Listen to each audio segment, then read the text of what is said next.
Welcome to the Science of Code Reviews. It's a very fancy name. There's not really that much science to it, but it's like clickbait, so you're all here, so I did something right. I need my clicker, actually. So usually, I don't really start my talk off by telling everyone who I am, because that's not really what you're here for. Maybe some people are. You can talk to me after. But it's more important, the actual topic itself. But I thought it'd be interesting to at least show you how I got started in code reviews, what my background is and everything. So, gee, that's big. My name is Rick Kuipers. You can find me on Twitter at @rskuipers. I work for a company called Enrise here in the Netherlands. I hate that word. In Amersfoort. I also have a PHP Storm Tips Twitter account. Some of you may know it. Some of you may also know it's very quiet. I made a bunch of keyboard shortcuts and other tips and tricks, and I made GIFs of them. GIFs? GIFs? GIFs? GIFs? Oh. Okay, this is going to go wrong so many times. But there's a bunch of GIFs on there, and you can still follow it, look back. It's all very relevant still. I also organize PHPAmersfoort. If you live in the Amersfoort region, or if you love traveling, then come over. It's every second Tuesday of the month, so you're very welcome. I'm a developer, speaker, and I like to play a game every now and then. Although I have too many games in my Steam library. Anyway, so before I worked at Enrise, I worked at a different company. It was a smaller company, and we did small to medium-sized websites and web shops. So they were mostly like landing pages and these simple content pages, or the web shops. The web shops would end up being pretty big. They were usually Magento web shops. And we would work in maybe teams of 2, if that's called a team, I'm not sure. But it was relatively small. We did have ambitions to grow larger, get bigger projects, more responsibility, grow the team, grow the company. But I was still missing something. And I tried seeing what kind of concepts there were to improve the quality of our code, but also being part of a team. And I researched unit testing, functional testing, and integration testing, and that was all very interesting. But I was still missing something. So I would say which year. I don't actually remember which year, but I know Scoop knows which year this was. What was the first year?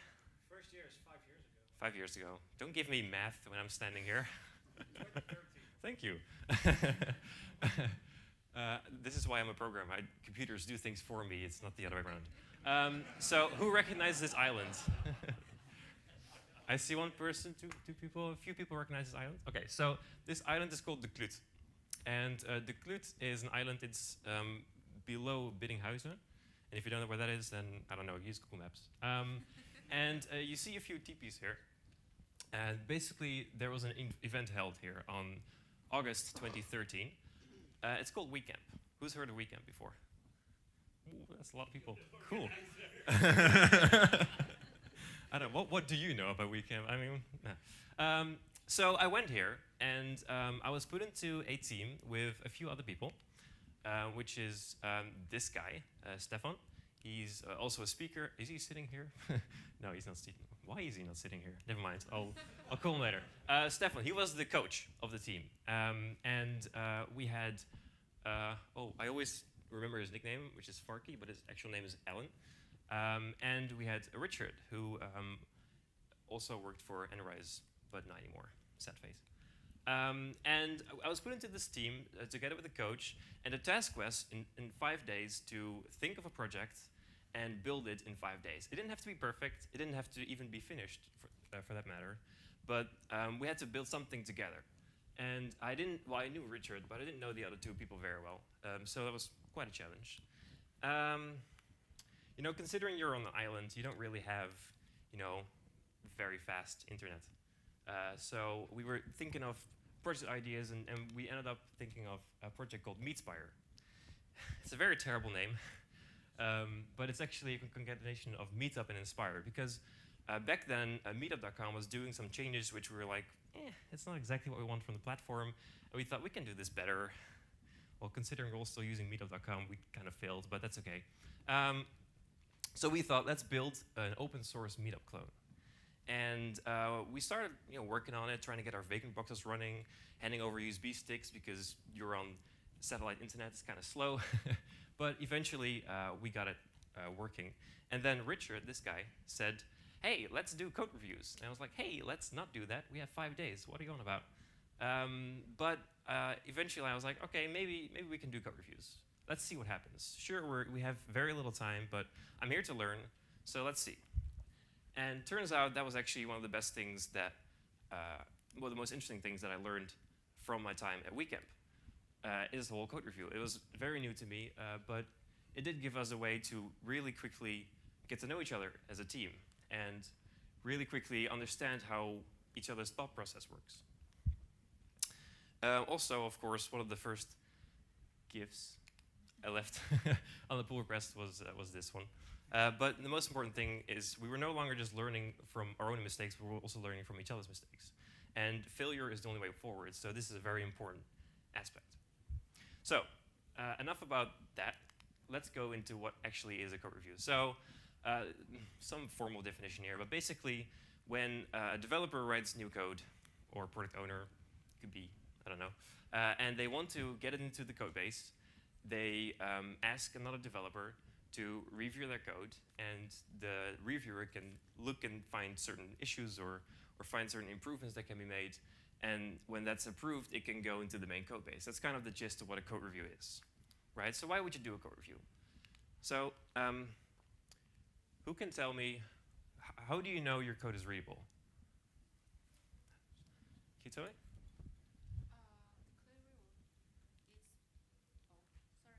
It's okay. When altogether we define how we write the code and define the spaces, all the structure of the code. Okay. And readable more faster for everyone. Yeah. So you define a structure for everyone to follow, Yeah. and okay. And anyone else? You? Yeah. That's the one, exactly. When someone else can read your code, that's how you know it's readable. And the structure is very important because that's what you fall back onto and that's what everyone understands. And that should help you achieve the goal of having someone else be able to read your code, because I can follow PSR2 and still make code you wouldn't understand. I don't do that every day, generally. So readability, right? Architecture is also very important. When you have this, well, let's say it's a pull request in front of you, these changes, you can really think about, what we just built. Does it really fit into our architecture? I'm not saying you should always look at that after you build a feature, but it's still a good way of checking, like, okay, so we made a decision on how we're going to build this, but let's evaluate this. This is actually working out. And you can reevaluate this during a code review. And then we have sharing knowledge. Also very interesting because to me, one of the best ways of onboarding someone is actually having that person do code reviews.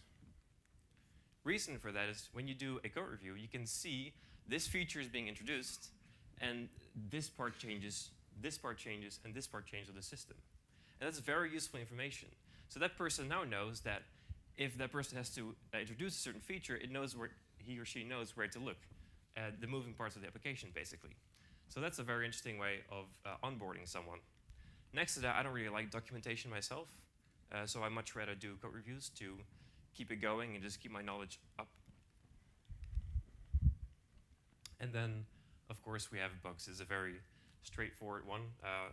During a code review, you're going to look into bugs, and that's actually very interesting because, of course, we all have like testers that test our code, but they actually test our functionality, and well, most testers don't know how it's actually implemented. As a developer, you have this interesting insight where you know how it's built. So you also know possible weaknesses, and you can actually make use of that in testing it through the interface or whatever. So that's also a very interesting point of view.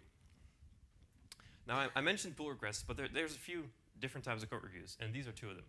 So on the right, you have the pull request review, which can be done remotely, and you can use pretty much any versioning software that has code reviews. I think SVN has Gerrit? We're in the Netherlands, we can say Gerrit. And GitHub has the PRs, Bitbucket, etc., etc.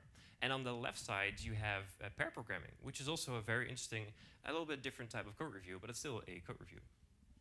And I'll go into both of these. So the pull request review, like I said, basically looks like this. You have a pull request which has a title, and it has a description where you say, okay, so I built this and that, and perhaps this is how you can test it, and you can assign people to it, and you have a little files change tab there in which you can see what the actual code change is. And this is the same for most systems. So that was GitHub. It's still called GitHub, right? Or did I miss something? Yeah, okay. I don't know. They move fast. And what is this? Bitbucket. Yeah, so you have Bitbucket, and you have also GitLab. These are the examples I gave you. But then we also have pair programming. Who here has done pair programming before? Oh, okay, why am I even standing here? Who does it every day? Ah, see, that's different. Okay, cool. So pair programming, you basically, I didn't need to tell you this, but you have a driver, the person who actually writes the code and who's at the keyboard bashing away. And then you have the navigator, who's someone who looks, I guess, at the bigger picture and thinks about the solution you're building, but also thinks about, hey, we're building this right now, but maybe we should also change this part of the system, like it affects each other, right? So you can have a bit more of a zoomed out point of view, which is very interesting. And the interesting part about pair programming is it's actually the shortest possible feedback loop. Because with a pull request, you have to make the pull request, you have to wait for someone to look at the pull request, and then you'll get feedback from someone. Whereas with pair programming, it's immediate, right? As you're writing it, you're both thinking about it, and that pretty much makes it the shortest possible feedback loop. Now, there are some other people who do this thing called mob programming. Who's done mob programming? I haven't. Oh, so I haven't. Okay, so I don't put my hand up. Yeah, okay. That's quite a few people, actually. Who does it every day? I'm so happy no one put their hand up. Yeah, so mob programming, you have one driver there, and you have multiple navigators, which is very fun. I don't know if you've ever sat behind a computer with 4 developers, but that wasn't a good experience for me. So, no, but in all seriousness, it can be very useful. To me, it's useful when you're building this new feature, and it's quite impactful on your application. It could mean a lot for your architecture, or it can be really complex. And at that point, it might actually be a good idea to just do 15 minutes, maybe half an hour of mob programming. Just look at the problem together, and just write some code, just some mock-up code, some proof of concept, and that way you can all get a sense of what the problem is like and what the solution could be. So yes, it is useful, but don't overdo it, I guess. Unless it, of course, works for you. So a while ago, I think it's 2 years ago now, I did a survey on Twitter. Mind you, there's a huge selection bias in my survey, because if I tweet something, then it's mostly the people in the community, which is you all, that I reach, and those are also the people that are more likely to be exposed to presentations and to have a company culture where code reviews are normal. So not all the questions are very representative of the entire field of IT, unfortunately, but it's still very interesting what I saw. So one of the first things I asked is, do you have colleagues review your code? Who has colleagues review their code? Oh my God, why are you here? No, there will be some tips and tricks, don't worry. Okay, so I couldn't exactly count, but 73% said yes. 17% said only when I ask. For who it's only when I ask? A few people here? Yeah, a few people. Okay, yeah. That's fine, don't worry. Then we use pair programming as a form of code review. Who has that? You don't really do code reviews with just pair programming? Okay, like 5 or 6 people, okay. And then we have no, we only rely on automated tools, or no, a tester only functionally tests the code, or just no. So here's the follow-up question. Do you feel like you learn a lot from giving and receiving code reviews? Who feels they learn a lot from giving and receiving code reviews? Almost everyone. That's awesome. Okay, cool. So I've given this presentation quite a few times, and I get different results. And in a smaller group, you can actually see the people who don't put up their hand, and it's sort of similar. There's Usually 1 or 2 people were like, nah, not really, which is fine. I don't judge. It's whatever you get out of it, right? But 96% says, yes, I do feel like I learn a lot from giving and receiving code reviews. And then I asked, do you enjoy getting your code reviewed? Who enjoys getting their code reviewed? I swear there are less hands now. 87% said yes. And 13% said no, usually, but sometimes I find it hard to accept feedback or deal with criticism. And I'll be very honest, I was part of the 13% in the beginning. When I started working at Enrise, where we did code reviews every day, it was a bit, I mean, I'm not someone with a big ego, but it was still very difficult to have someone constantly give feedback on the things that you build. Like, that's a normal thing for people to have, right? So I was having some difficulty every now and then to really be constructive about it. So I looked into this a little bit more, and I came across this term, EGOLESS programming. Who's heard of EGOLESS programming before? I guess 2. Okay, perfect. See, this is where you learn things. So EGOLESS programming. I'll read it out to you. Developers need a robust enough ego to trust and defend their work, but not so much ego that they reject suggestions for better solutions. Similarly, the EGOLESS reviewer should have compassion and sensitivity for their colleagues, if only because their rules will be reversed one day. Now, there's a very interesting detail in here. Is they're really talking about EGOLESS programming, not the EGOLESS programmer. Right? There's a big difference. As a programmer, you need an ego because you need to be proud of what you build. You need to have confidence in what you do and trust your own work. But the work itself should not have an ego. The work itself should be, you should be able to shoot at it without hurting someone's feelings, right? That's ideal. I mean, you can't always do that, but that's ideal. So I looked into this a little bit further, and I came across this, the 10 commandments of EGOLESS programming. So this is going a little bit off topic of code reviews, but I think it's very interesting still to share it with you. So the first one is understand and accept that you will make mistakes. Like I said in the beginning of the presentation, it's very important to make mistakes because that's how you move forward, right? That's where you learn the most from. So understand and accept it. You are not your code. Yeah? It's the EGOLESS. It's EGOLESS programming, not the EGOLESS programmer. There's a big difference. No matter how much karate you know, someone else will always know more. In fact, this is one of the rules that I live by. I read somewhere, I don't know where, but somewhere it said, if you're the smartest person in the room, you're in the wrong room. Because when you're the smartest person in the room, that means, well, smartest on some specific subjects, it means that you have to put in a lot of effort to keep improving yourself and keep learning new things, right? You have to really go out there and go to these conferences. It's all scary and stuff, and you have to really get all this information by yourself. Whereas if you're working in a company where there's a lot of people who are smarter than you, you can learn a lot from them. It becomes a lot easier to do that on a daily basis, right? Don't rewrite code without a consultation. If you think there's a certain piece of code which is like, oh, it's array map functions and array walk instead of a for loop, and we've all had that, right? Who prefers array functions over for loops? Everyone? A little bit scared. Yeah, so, but the point is, don't just rewrite that because you think the other solution is better. Always go to the actual original developer or someone else in your team and ask, is there a reason why we did it that way? And at least talk about it, and don't just change it. Otherwise, you'll just change it, and the other person comes across and changes it again, and you get this battle of commits, and it's really awkward. Treat people who know less than you with respect, deference, and patience. I am not explaining this one. Read the code of conduct. The only constant in the world is change. Your code's going to change. Requirements are going to change. It's a fact. Your code is not meant to last. You hope it does, but it's not meant to last. The business changes, right? The only true authority stems from knowledge, not from position. This is a very important one, actually. It doesn't really matter if you're a lead developer, senior, CTO, or junior. None of that matters. What matters is what do you know? What do you know that is important to others? If you have put a year worth of your time into learning about mobile development, there should not be a single other senior developer who works on PHP be like, I know this better than you, so I should be the authority on this. No, the authority is the person who actually knows about this, who has the knowledge, right? Titles don't matter. They shouldn't. Fight for what you believe, but gracefully accept defeat.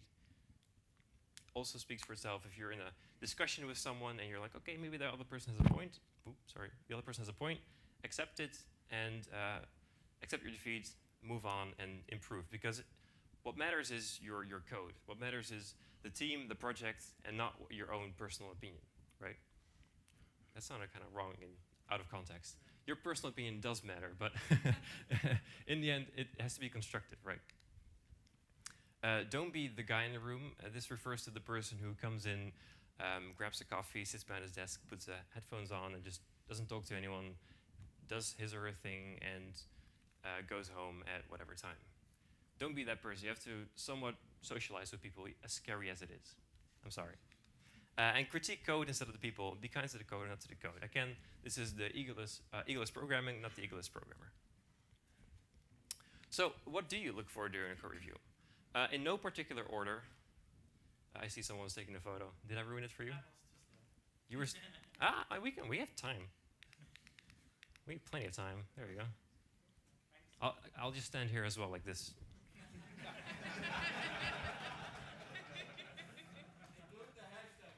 Yeah. Don't forget the hashtag WeCamp18. Are you done? I can't see if you're done. Give me feedback. Come on. Oh, yeah, sorry. Hurry up. I'm done. So, what to look for during a code review? Everyone has it, right? So, in no particular order, unhappy paths. You know, as a developer, you're kind of happy when a feature works, right? You're proud of it, like, hey, it works. I see this button there. I'm so happy. It took me loads of CSS to get it working. But always think about unhappy paths. What would happen if this server would have coffee poured onto it? You don't actually have to do it, but what happens if? What happens if this third-party cloud service goes down or something else crashes? I mean, you have to think whether it's relevant for your project. I mean, does your project really need that resilience? But if it does, then make sure you look for it as well. And also, you know, think about the exceptions. Think about the exceptions. It sounds weird. Are the tests added? For me, it's always important not to look at how many tests you have, but at the percentage, the code coverage, basically. I'm not going to go into the 100%, not 100% code coverage discussion, but just make sure that when you introduce a new feature, that the code coverage stays at least the same. Right? Preferably goes up a little, but at least the same. Is the feature implemented according to specs? When you have, for example, a pull request, you have the description where you say, okay, so I built this. Always make sure to go back to the original ticket to see if that was actually according to what the product owner or whoever wrote it, if it's actually correct. And if you're not sure, then you can always go to the product owner and ask, so is this actually what you wanted? And just make sure that it's according to the specs. And another important one is performance. Who here works with a very performance important application? Performance. Do you have performance tests run? It's quiet. Why is it so quiet? Do you? Yeah? No. So how often do you run those performance tests? Each version Once a week. Okay, cool. So there are not a lot of people that do performance tests continuously. Like we check things, like we build something, and then they're like, all right, we're almost live. Let's just throw some bots against it to see how it holds up.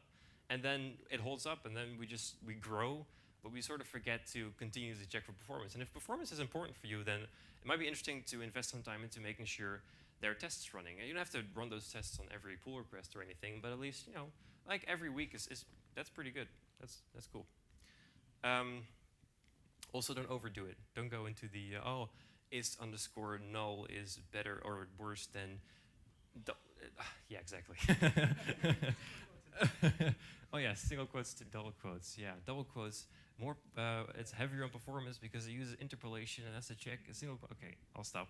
Security, also very important. I actually forgot this one in the first version of my talk and someone pointed this out to me and I'm very happy that he did. As developers, we're kind of spoiled now. And this is also interesting to think about. The developers that come into our field today are the developers that grow up to use a lot of abstraction layers. And even though abstraction layers are cool, they're really cool because no one really wants to write that low-level code constantly, you do forget what you're actually working with. You do sometimes become lazy when it comes to security, and that's dangerous. Now, it's always good to know, what does this abstraction layer actually do, and it's good to know the risks behind it. SQL injection is not so much a thing anymore because of abstraction layers, but it can still be a thing if you use it wrong, right? So keep thinking about security. For example, cross-site scripting still happens a lot. It doesn't sound as serious, but it could be very serious if it happens on a certain place, right? Also, there's tools out there. I forgot the name. It's the Composer Security Checker. Is that what it's called? Huh? Yeah. Security advisories. Yeah. Are those two separate tools, or is it the same tool? Okay. We'll just imagine they're two separate tools. So there's a tool that you can use in your continuous integration, which checks for the packages that you have, and it can check, are there any known security vulnerabilities for these packages, and it can warn you about them. It's a very simple way, an effective way to at least be aware of what you're putting on production. Okay, so let's dive a little bit into code review etiquette. I think most of you didn't know it existed. It doesn't exist. I made it up. But I do think it's interesting because I think the way that we communicate with each other is very important when it comes to code reviews.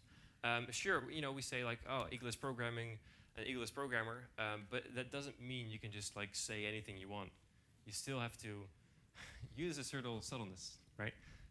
We're developers. We have hearts as well. Most of us, anyway. So code review etiquette. I have a few examples. These are all from open source repositories. And it might look like nitpicking every now and then, but I'll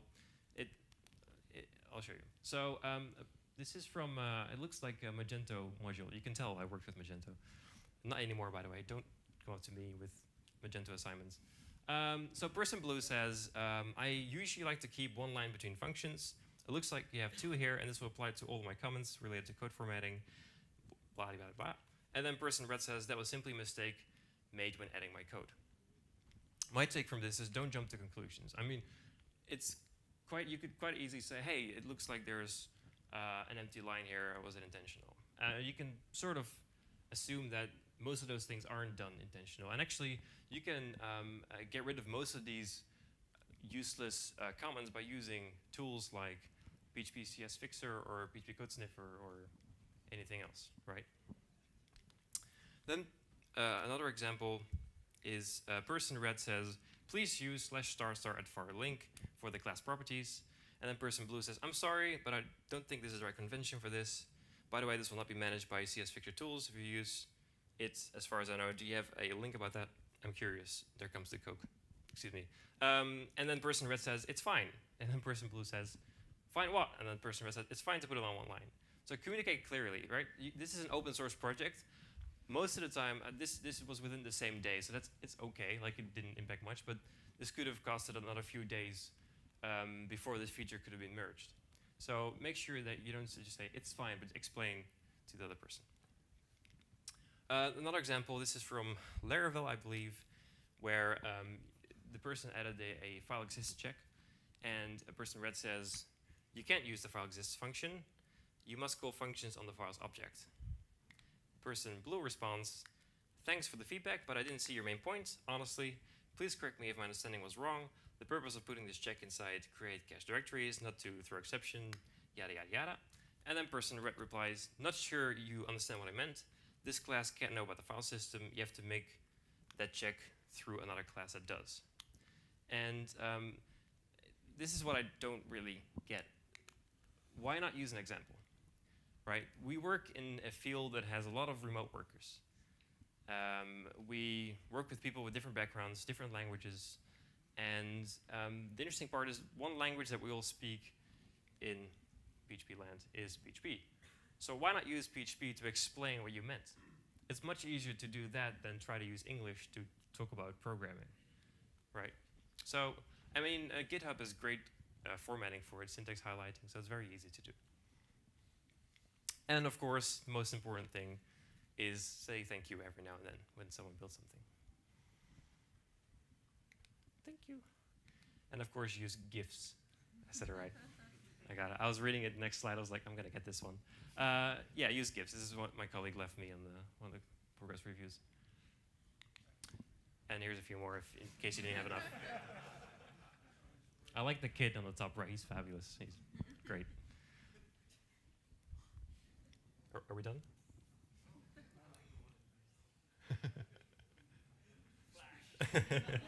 All right, so moving on. Another important thing is with code reviews, you own the code as a team. You can no longer say that person wrote it, right? Because you both work on it. If you do the code review, you're responsible for the code as a team. And I still see this happen way too often, where it's like, oh, yeah, that person missed something. No, you missed it as well because we did a code review, right? It's our responsibility, not that single person's responsibility. So, team effort. Which also means that in your communication, leaving comments for people, I like to make sure that I say, we should, or I think we should do it like this, instead of I think you should do it like this, right? Team responsibility. And maybe even more important is to ask, what do you think? There are so many developers, definitely people that just start out, junior developers, maybe interns, that are very, very smart. They're very smart. I'm scared. I'm afraid of my job. But the problem is they're maybe not as confident as other people because they haven't had the same validation that you've had. So always make sure that you ask, you know, what do you think? Trigger them to say something about it. And don't accept them being like, oh, well, you're the lead developer. You must be right. That's a wrong thought, right? What do you think? And you'll find that there's a lot of cool answers that come out of that. It's the quiet ones who are the most interesting. So, interestingly enough, since everyone here does code reviews, this getting started is going to go. It's going to be quite simple. So for pull request reviews, you can start by introducing branching, right? The Git branching model and everything. Create a feature branch, put a pull request up against the developer master branch, and that way you can easily have a point in time where you can all look at the code before it gets merged. But also automate menial tasks like code style checks and linting. And this is the example that I mentioned earlier. You don't want to have your code review cluttered with things like, oh, there's an empty line here. Oh, you should put a new line after this. Because that just removes the point of the, well, it doesn't remove the point, but it loses its focus, right? As a developer, you start to look for the wrong things. And seeing all these syntax things and commenting on that, it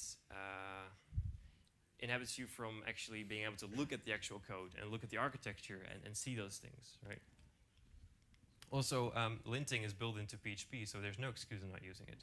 PHP minus L. Although it's quite hard to do it for a role directory, but why haven't we fixed this yet? Let everyone participate. Let everyone be part of the code reviews. It's not something only a lead should do. Everyone should do it. Why? Because you're sharing knowledge. You're continuously sharing knowledge, and you want everyone's input. Everyone needs to be included. And with that, also, give everyone the right to merge. Having one or two people only do the merging is a very large bottleneck, and you don't want that. Code reviews are not meant to stop the process or introduce, how do you say this, more time. Code reviews, you still want to keep up the pace. So have everyone, give everyone the right to merge, and make sure you still move forward as a project, because some things are just not important enough to really fall over. I mean, you can even do it like 2 people do a code review, and then we merge it, right? You don't have to do 1 code review and then merge it. So how do you improve code reviews? What we do is we also do a functional review. So when someone creates a pull request, that person also tells us the test steps that you have to go through.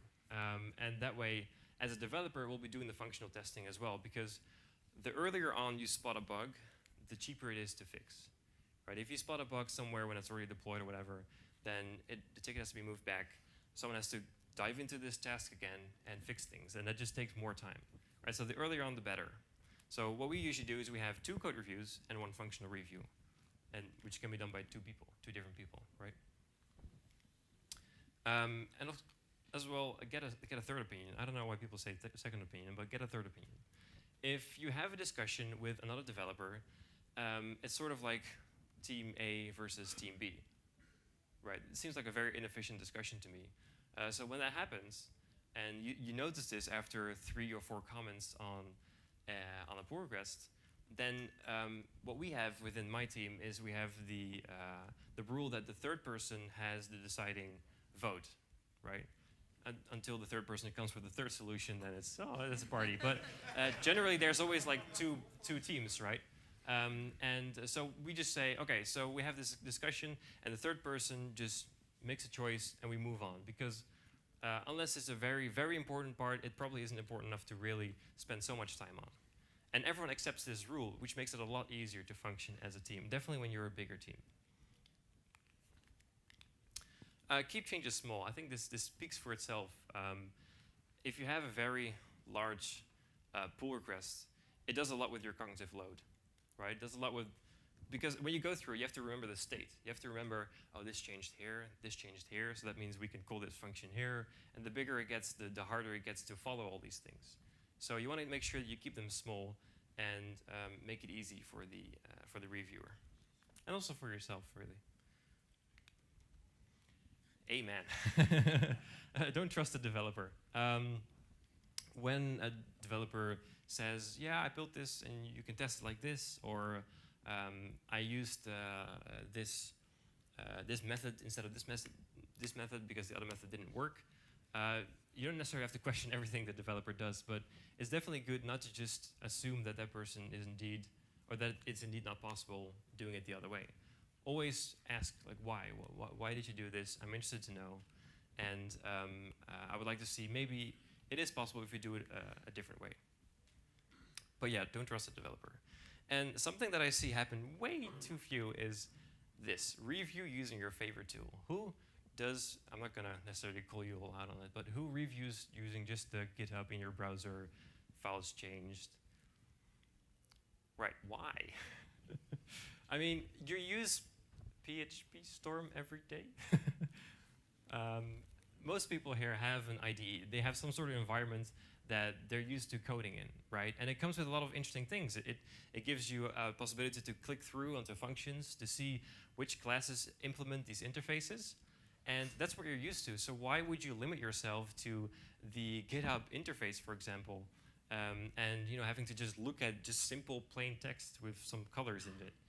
You can actually pull in this code, and you can do a diff within PHP Storm, and you can see what the changes are. And you can still go and click through things. Heck, you can even see if there's methods which are unused. And these are things you don't spot on GitHub. In PHP Storm, it's nice and gray. You can tell, oh, this private method is not used anymore because we refactored something. And those are very interesting insights. You also get more of a sense of the code structure, the directory structure. And then shared vision. Shared vision for me is very important because it gives everyone a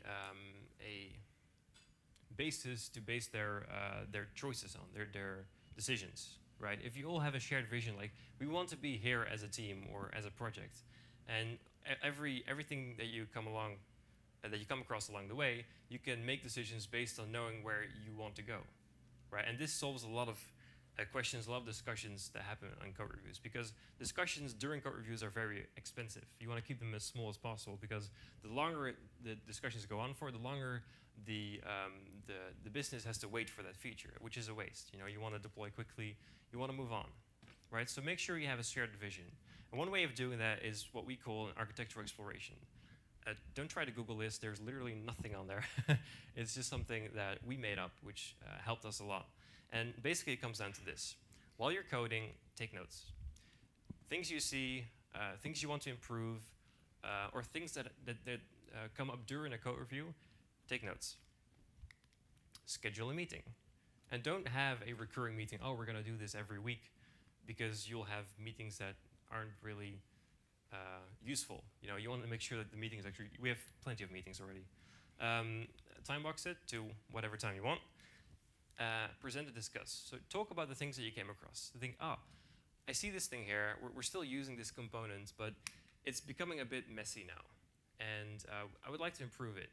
And you can even do a suggestion during this meeting and make sure everyone's involved. Invite everyone, heck, even the tester, right? have everyone involved, all developers, and talk about it. And that way, everyone knows what the thought process is behind a decision. And when people know the thought process behind a decision, it's a lot easier to accept, right? Sometimes when you come into a project, you're like, oh, why did we use this? And you don't sometimes realize what happens that led up to that decision. And it's important to be aware of that. I also asked a last question in my survey, which was, why aren't code reviews part of your company's workflow? And these are the reasons that came up. We have 38% who says we have never discussed this, which is, to me, it's a shame, sort of. Like, you should at least mention it. You can say, no, we're not the kind of company to do code reviews. That's fine. But at least discuss it, right? Talk about it. Then we have 30% saying we feel our projects are too small to do code reviews. This is completely understandable. I mean, the company I worked for at the time, it might have been too small to do code reviews. It might not have been useful enough. You know, having those landing pages, the campaign sites that are online for like a month, I mean, sure, you can still do it, but not necessarily. I can understand that. Then we have management think it's a waste of time and money. Okay, we'll get back to that. And we have, as a developer, I don't see the value in doing code reviews, which is probably also the same person who said, I don't enjoy receiving code reviews, right? Same 4%. So to finish this talk, I have one last slide on convincing your company in 4 easy steps to stay in the whole clickbait idea. Disclaimer, I've never had to apply these steps. I literally just came up with this and thought, hey, this looks like a good idea. If you do go and try this, let me know if it works. If it doesn't work, I'll scrap this slide from the talk and I'll never talk about it again.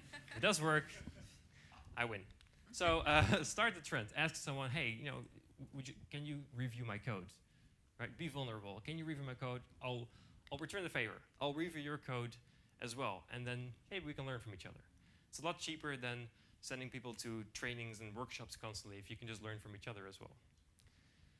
Measure the impact. You know, how many bugs did we find during this code review? Like, what kind of improvements did we do? Show your boss, hey, look, we did a lot in just 15 minutes time, half an hour time. Everyone's like, half an hour, that's fast. I take 2 hours. No, joking. So one of the reasons could be increased customer satisfaction. You know, the customer will experience less bugs, less issues when it goes into production.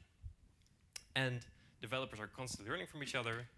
It takes 15 minutes per feature, although I should probably change this because it doesn't really take 15 minutes per feature. It depends how big your features are. And make it part of the price. You know, it's not something that you as a company have to pay for. It's the quality that you want to deliver to the customer. Don't be afraid to up that price. Are there any questions? Everyone's quiet. No questions? I mean, I am a bit over time, so. Oh, one question, there you go. Maybe one, yes. So I'm working in a team of 4, and our tech lead has decided to be the sole person to do the reviews because he's afraid that if we let the other people do it, or that when he lets the other people do it, that there will be code in the entire source code that he won't like. Mm-hmm. So how do I go into that? Like, say that's not the right mindset to have. I mean, if people don't ever get the chance, they'll never learn, right? Yeah. How does it go again? What was it? If what's worse, not sending your help me out here. Sending your developers to trainings and risk having them leave, or not sending them to trainings and risk having them stay, right? That's how it goes. It's kind of the same thing. So how to convince that person? I don't know. I don't know what he or she exactly is looking for, what their fear is. But it seems like pure fear to me, because if you're gonna keep those people away from that, then it'll never become that, right? It's just part of taking the risk. Yeah, I don't have exact. We can talk after and talk about it more. Anyone else? To add to that, I think what happens, things get delayed because it all depends on this person waiting to merge. Yeah, it's a single point of failure. Yeah. I think you can make it visible. Yeah, that's a good point. It is a single point of failure. It's actually a pattern, like an anti-pattern. This person acts as a gatekeeper. Yeah, very good point. Yeah. Anyone else? No? Okay. Thank you.